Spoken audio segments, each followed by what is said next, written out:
Hi students, I am going to make a presentation on disaster preparedness and rehabilitation. So whole essay is about disaster management and the various rehabilitation methods. What is meant by a disaster?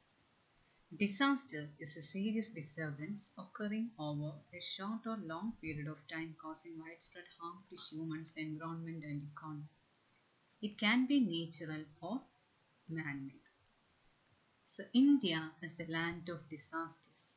We are not alien to disasters. We have already witnessed cyclones, tsunami, floods. Now we are facing the biological disaster, corona as well. So UNISDR or United Nations International Strategy for Disaster Reduction defines preparedness as the knowledge and capacities developed by governments, professional response and recovery organizations, communities and individuals to effectively anticipate, respond to and recover from the impacts of likely imminent or current hazard events or conditions. So what is meant by disaster response and when we are supposed to respond to disaster? Disaster response begins as soon as a disastrous event is about to happen and lasts when it is over. The response team engages in search, rescue, first aid, constructing temporary shelter, rebuilding roads and temporary bridges and hospitals depending on the type of disaster they face. Clarity of plan is also essential and helps to give the stakeholders proper awareness regarding the hazard. Stakeholders in the sense those who are affected. And the roles and responsibilities are also assigned by during this stage. So now this is all an introduction to our essay, Relief Standard Operating Procedure for Natural and Man-Made Disaster, an essay by Mrs. Kavita. So camp organization. So first we are going to look at how to organize a camp during a disaster. Camp organization is dynamic in nature. It aims in promoting holistic approach for the well-being of all inhabitants. A relief camp in India will be inhabited by different religious communities. So care should be given to the emotional well-being of inhabitants. The steps should be taken while establishing a relief camp. So which are the important steps we need to take? The camp should be in an existing building, example, school or a community hall. It should be a safe place, accessible by vehicles. There should be a space for parking. The location of the camp should be informed and affected people should be evacuated. Relief materials like water, food, bedding, baby food and medication should be arranged. Also try to set up control rooms. Following aspects should be considered while establishing a shelter. So which are the aspects we need to take care of? Check whether the roofs and walls are in good condition. The roofs and walls may get damaged because due to the disaster. So we need to check the roofs and walls of the camp. Proper bedding arranged for the old and the sick.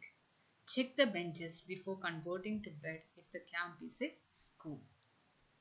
The camp should be in open areas if it is an earthquake. So tents should be arranged then. Next is camp administration. District collector will be the camp officer. One assistant camp officer should be designated to help the camp officer.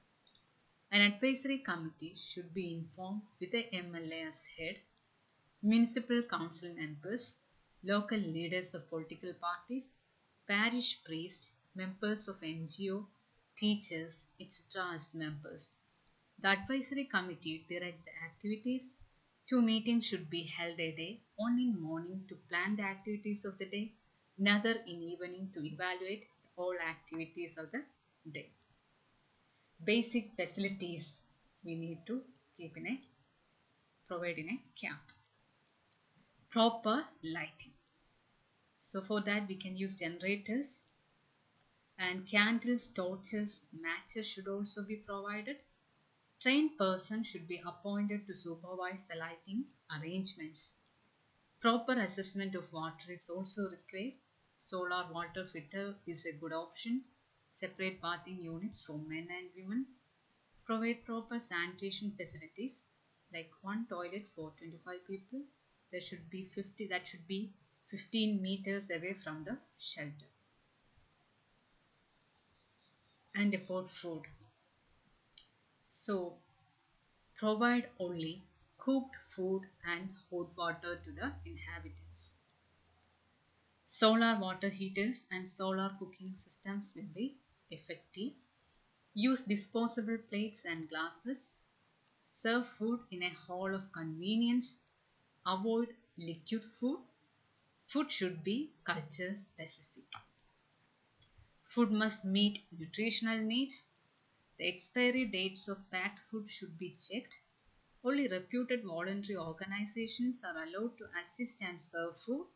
Store maximum dry food. Diabetic meals should be provided. Care should be given to people with health issues.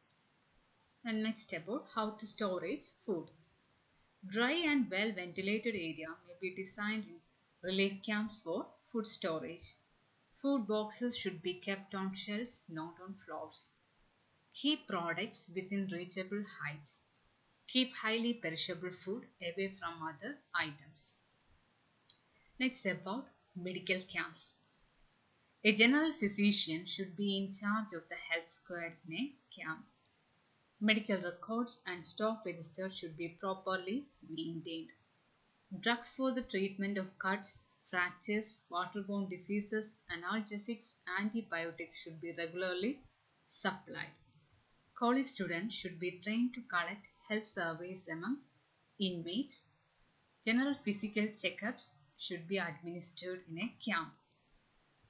Inmates undergoing dialysis, people with cardiac problems, breathing problems should be identified and care should be given.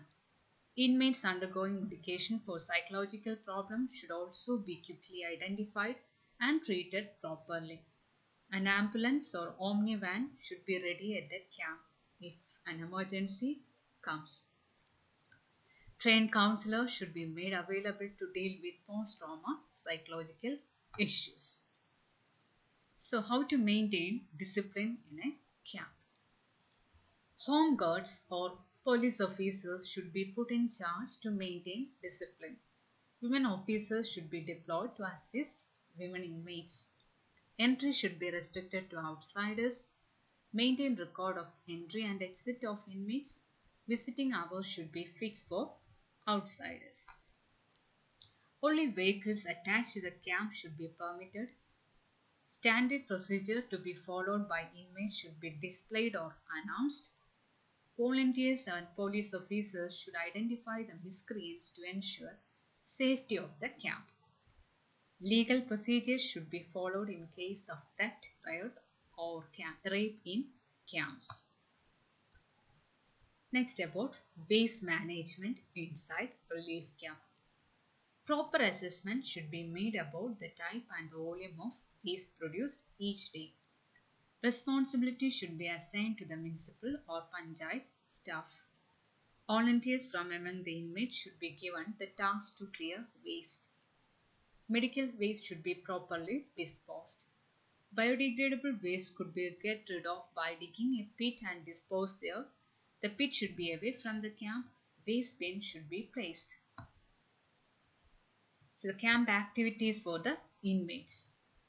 Give tasks to inmates to entertain them because this helps to overcome the trauma they face.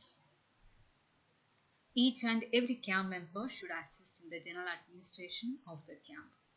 All people can help in kitchen. Inmates can do technical assistance. Yoga trainers among the inmates can give training to others. Graduates can teach children. Scope for adult education as well. Now about closing the camp. The decision to close the camp should be taken by the district collector. Make sure that the affected place has been well equipped and inhabitable. A relief kit containing essential items should be given to those leaving the camps. Discharge reports and medical kits should be given to those inmates who are undergoing treatment. Proper transportation should be provided. Assistant camp officers should make sure of the disinfection procedures before the camp being used again. Account officer should give the report of income and expenditure. The medical officer give report and the excess medicine should be transferred to the district pharmacy. Waste management team should dispose the waste accumulated in the camp. Thank you.